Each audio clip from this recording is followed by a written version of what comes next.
घरच्याला कधीच म्हणलो नाही, मला 136 मार्क असून मी घरी म्हणलो नाही की मला 136 मी लागणार आहे. वडील मला तर प्रत्येक वेळेस म्हणायचे, अरे काय मिळे लागणार आहे का नाही तू?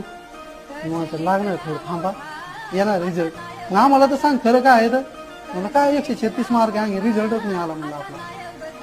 त्या टायमाला रिझल्ट ज्या दिवशी येणार होता त्या दिवशी शिकारी सर, जगताप सर, मग सर आज रिझल्ट येणार आहे ना? हा म्हणून येणार आहे, आज रिझल्ट येणार आहे. काहीच नाही, भाकर गोड लागत नाही, काय नाही, काय नाही, काहीच नाही. रात्री 2:30 वाजता रिझल्ट आला. दिवस असा होता ना, सगळे झोपलेले होते. माझे आई वडील आतमध्ये होते.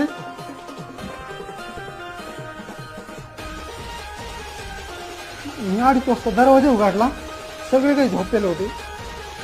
सगळ्यांना आशा लागून होती की नाही याचं काहीतरी चांगलं होणार आहे, म्हणून आपल्यापासून लपून राहिला. मी 2:30 पावणे 3 वाजता दरवाजा उघडला.